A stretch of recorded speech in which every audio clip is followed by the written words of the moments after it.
حاضر همی پرابلم زندگی همی خیلی شیدگیه که با دکتر مراجعت نمیرسه. مثلا همو دو نمو دارو یا آنتیبیوتیکی هست همو داروخانه خرید میکنی نه که برای تسکین دل همو دارو را خرید میکنی که شفا بیاوی نه که با دکتر مراجعت نمیکنی. نه اصلا ما نمیریم. در 6 ماه یک سال یگان کسر شدیم خنون دارو میخریم. همون پرسیدگی اول که دکتر را پرسیدیم ما استفاده کرده دارو میخریم نمیریم و تشخیص.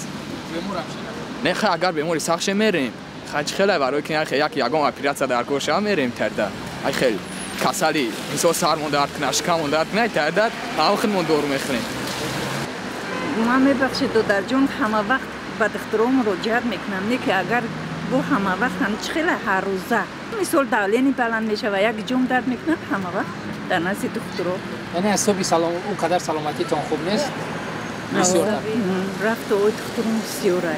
ابو دکتری چی هم داریم اولوی مثال بو با دیگر دکترای خودمو هم مراجعت کردن ممکنه 3 ماه پس یا 5 ماه پس. ایدام تقام امید یک اگر بیمار شم و همون مرکز تشخیصی ملی میرم یک اگر نشم خیلی گناه ایدام اگر یکم بیمار شم یا یکم چی شم بعد میرم که به هر چی نمیرم.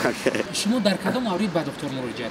ما در موردی که با یگم حادثه مثال کسل شویم یا مثال 4 ماه یک بار باید هر آدم خودش بسنجه برای سلامتی خوب بودنش نه که ما برای همین حوزه مثال شرایط‌های وزمینه مثال یک خیلی جا میره که با سومای شرایط نمیرسه ما دمور کسلی را برای همون باید حساب دولت هم چند بار دیدیم در تلویزیون نشون دادن که به پول هسته پولکی هسته همه که اذیتی چیزی اقتصادی آیا کرد. من خدا با شکر سلامتیم بهتر است. همون حالتی که کمتر مزمون گرفته 3 ماه پس 2 ماه پس ما میریم با خودمون مراجعت میکنیم به دکتر. به سبب مراجعت نه؟ نه به سبب نه.